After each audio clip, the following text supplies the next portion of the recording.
Good evening. Here are our news headlines for tonight's news bulletin.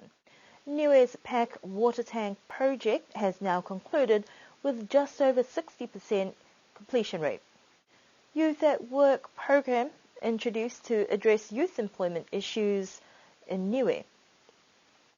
The new low carbon fund introduced as a financial mechanism to provide incentives for the purchase of selected energy-efficient appliances. The Education Department launched 2 new Niue publications.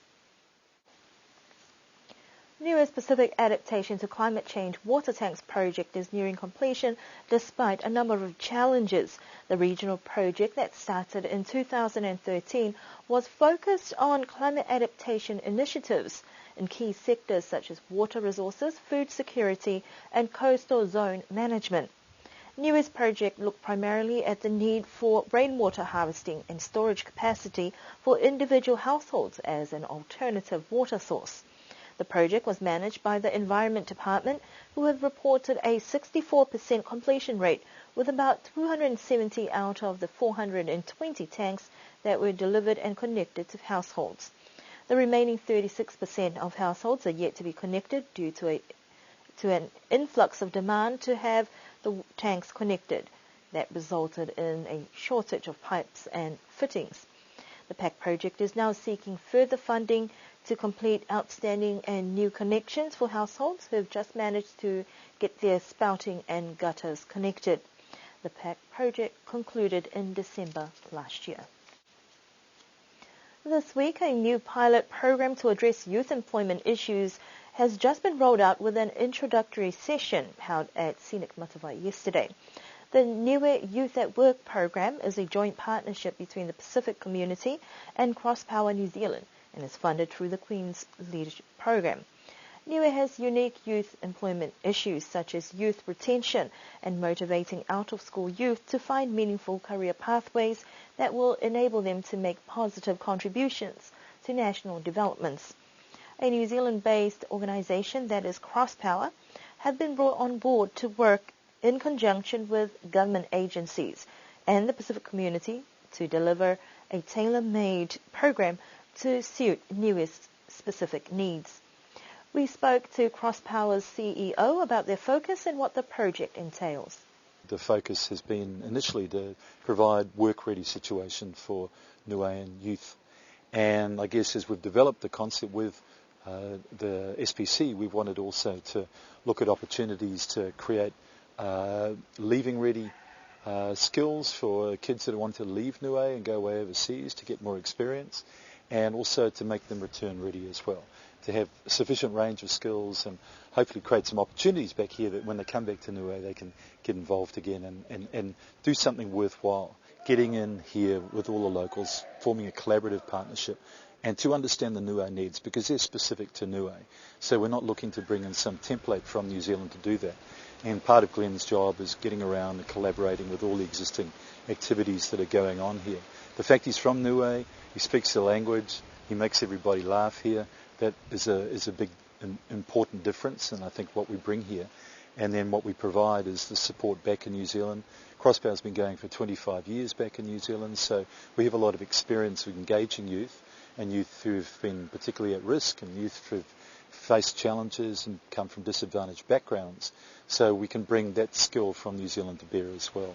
And if Glenn needs support and additional resources, then we can bring those and also talk to SPC about getting the support that we need to deliver that for Niue.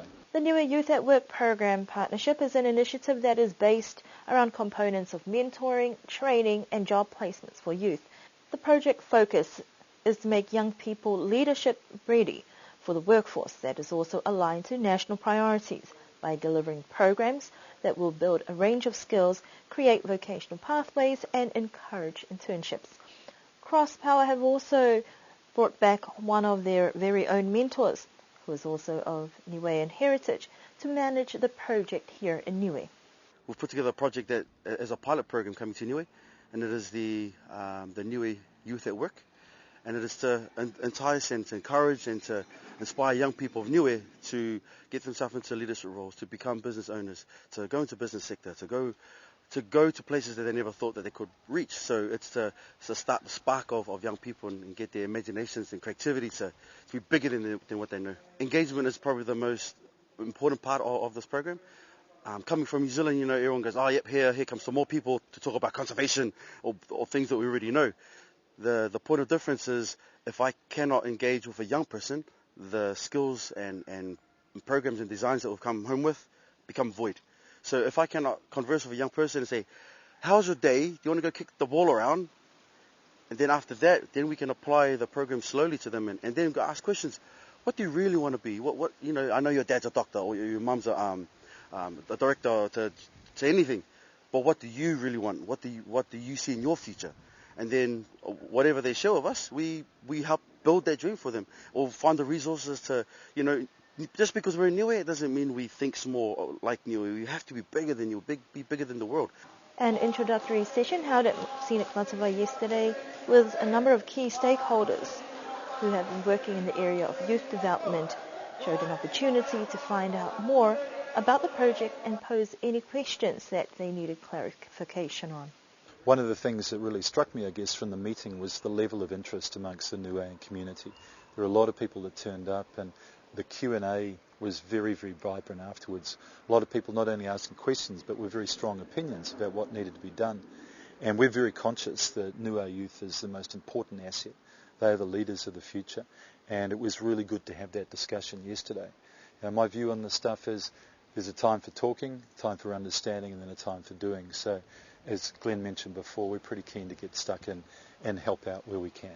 The opportunity that we got to engage with young people from ECE to primary school to high school to school leavers and to those who have left for scholarships, that we support them to be return ready.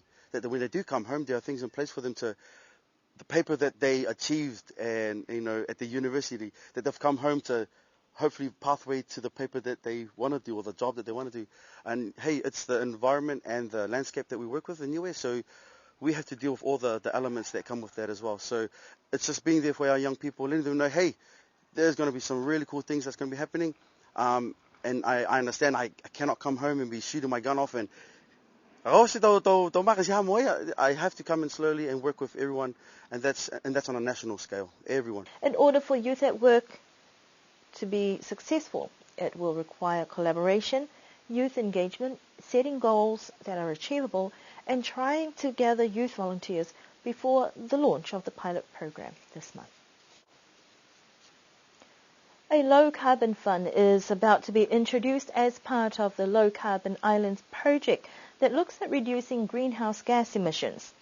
Niue is one of 3 islands that are part of this project, where the objective is to reduce greenhouse gas emissions through the incorporation of renewable energy and energy-efficient technology.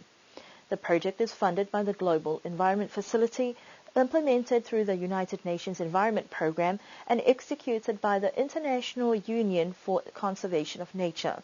This week, 2 representatives from the IUCN are on the island to raise awareness about the project and its objectives. Basically 3 main points. There's the policy review that we are currently undertaking in conjunction with the government of Niue and SPC to help revise some of the legislation and incorporate energy efficiency standards.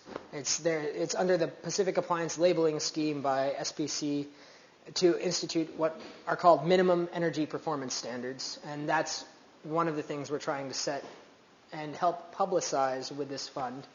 And then the second component is the financing component, which is the low carbon fund, making sure that it's accessible.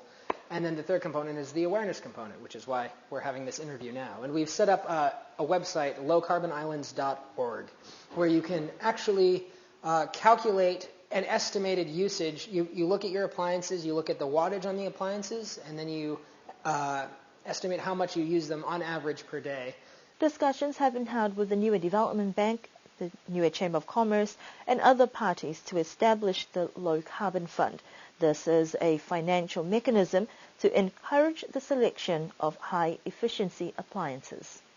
We've designed a subsidy fund for appliances covering refrigerators, freezers, and washing machines to provide either 0% interest loan if you don't want to make the capital purchase up front, and a 10% discount.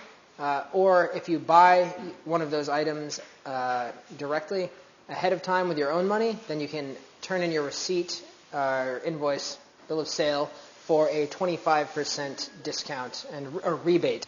The Low Carbon Fund is accessible through the Niue Development Bank. If you're applying for a loan, the same loan procedures will apply as for any of their other loans, same terms. It's just a 0% interest loan, so you won't be paying back more than the principal. So say, for instance, you buy a refrigerator worth $1,500.